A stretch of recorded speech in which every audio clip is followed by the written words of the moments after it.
Hey guys, Doug with Matic Rifleman. You're gonna hear some noises off in the background. Don't worry about that. That's just kids playing around, having a good time. Splitting some firewood. We're gonna talk about some real life stuff instead of this fantasy stuff. I don't want to say fantasy stuff, but we're gonna talk about things that are maybe a little bit more practical than, you know, throwing your kid up. We're gonna talk about defensive rifle capacity, defensive kit, and the realities of that. And we're gonna do it while I'm getting some stuff done. So anyway, the reality is you see a lot of people on the internet posting all kinds of hoopla about their kit and their kit setups. The reality is, now I've worn kit for an extended period of time. It's not particularly comfortable. And if that's your primary deal, that's fine. If you're out in the space, and your primary job is to pull security, do reconnaissance, all that fun jazz, or maybe you're actually out on an objective and doing some offensive stuff, you know, that's fine and good, and you should probably be wearing like proper kit. But defensively speaking, the reality is, now unless you have some intelligence saying otherwise, you're probably going to be doing things like this and having to maintain readiness while you're doing that. So what I'm wearing right now looks more offensive than a standard EDC. The reality is I'm only carrying one extra pistol mag and a rifle mag more than what I carry every day anyway. And I've got knee pads on because I prefer to wear knee pads when I work.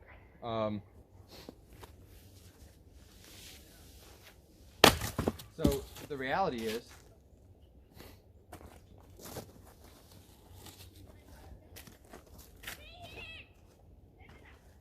hopefully this is the kind of stuff you're doing more so than actually going out and getting in gunfights. Hopefully this is what you're doing more so, because that can really do some bad things for your life expectancy.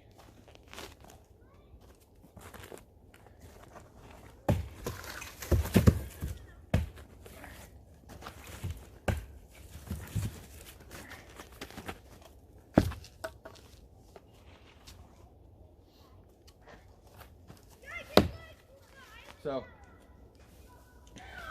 right now my only enemy is the cold. I still need to maintain a readiness standard so that I can react should anything else happen. Obviously, real life, you should have your LPOPs out, your team should be out doing patrols in your area, but people still need to rotate out on and off of work, and those people still need to have a certain readiness to respond should something happen. So right now, I'm wearing my EDC, which is simply my standard carry pistol, plus two pistol mags and a rifle mag. I've got a bag with some medical and extra ammo in it, some water, some food, and a defensive carbine right there. So if something does happen and I need to transfer from splitting wood to defensive actions, I have a readiness to go immediately to, so I can drop this, pick that up, and get to work. All right.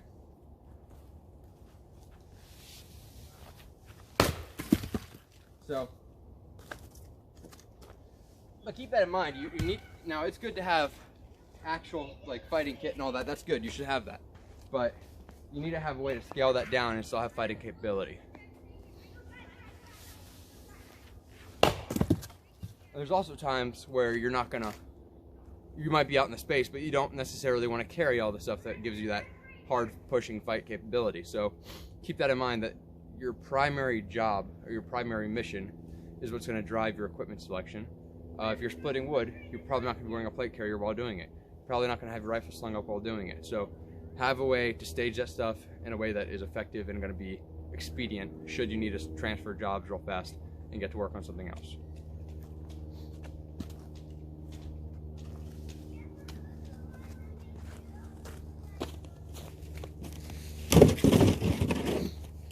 Oh, secondarily, when you're selecting your equipment,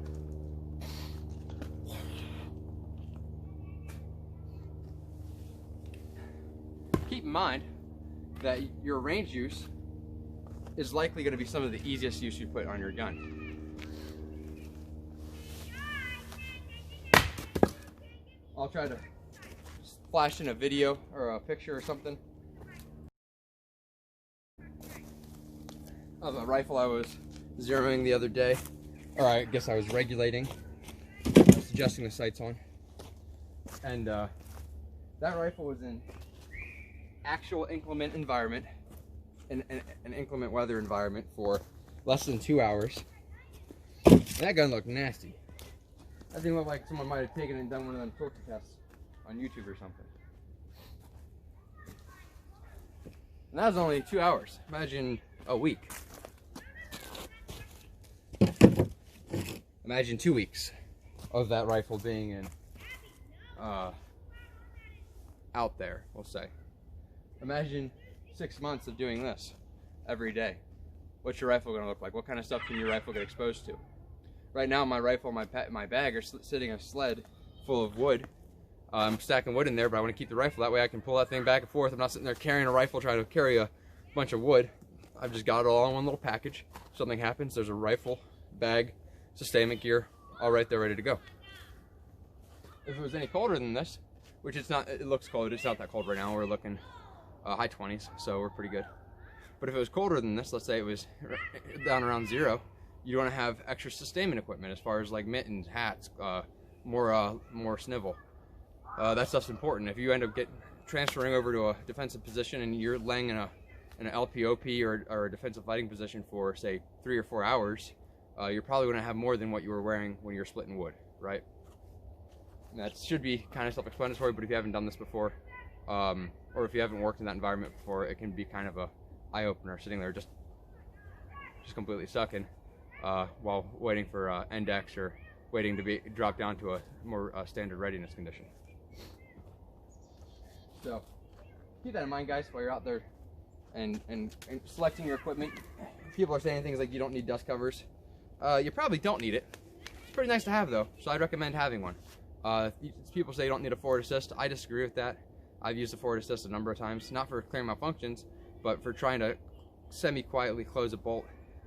Yes, you can use that little nub and push it in, but just giving that forward assist a quick smack, it can kind of help you out. I've done that twice, real life, trying to load a rifle without scaring people around me. Both times I had to use the forward assist or use my thumb pressure on the bolt. I've never actually tried. Maybe you don't need it. I don't know. But it's having a way to assist that bolt forward when racking around kind of quietly, probably a good idea. So maybe that nub works. I've never actually tried it, come to think of it, so I'm not going to lie about that. So I'll get back to you guys on that. I'll give that a try later this evening. Alright guys, you're going to hear some vacuuming in the background. Don't...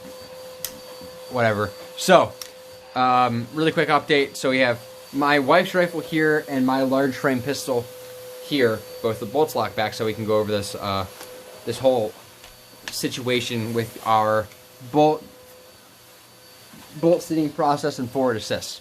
Here's a cartridge of ammunition. Now, with my large frame pistol, which uses an AR-15 operating mechanism, let's go ahead and drop a round in there. Plump.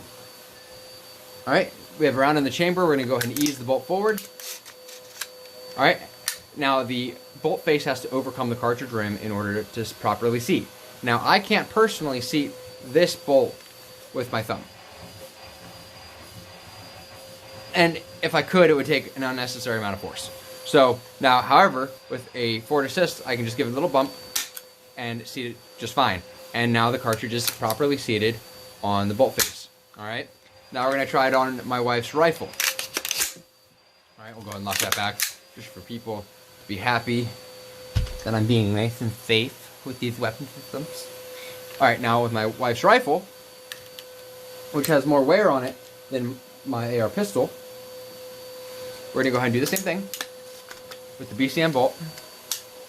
Alright, now with this bolt is a little bit more worn, and it seems that I can go ahead and I can see this one just fine. So it depends on your individual bolt condition, as well as depending on the dexterity of your hands at any given time, right? So go ahead and have that forward assist, guys. It's like 1.5 ounces. It's better to have it and find out it's not necessary than to find out you need it and you're sitting there messing with your bolt, trying to do some weird stuff, creating double feeds and all kinds of oddities. So anyway, back to the video. Oh, that didn't work.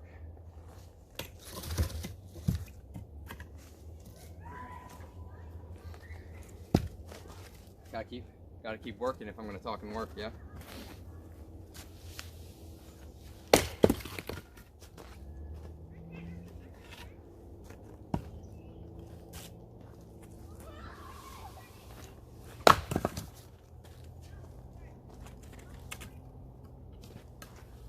Can you imagine if something did happen right now? I mean, obviously, the world hasn't ended. We're okay.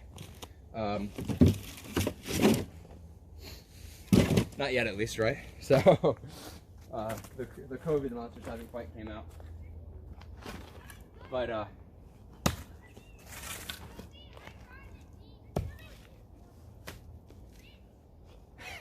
if something did happen right now, oh my goodness. Please be like, why were you carrying all that crap? Oh, I was doing a YouTube channel. Anyway, joking aside, keep that in mind, guys. It's not all about being tactical uber badasses. It's about, you know, maintaining readiness while you're able to do everything else you have to do. So, something to keep in mind. Missed that one. I'm gonna leave that in there.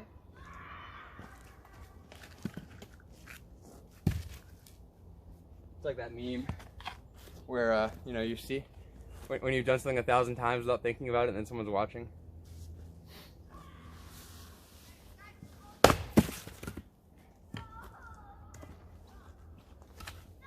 Alright guys, I think that's pretty much it for that. We'll go ahead and cut this, go to the next subject. We're going to be talking about missing fast enough to matter. Something I hear a lot of people talk about.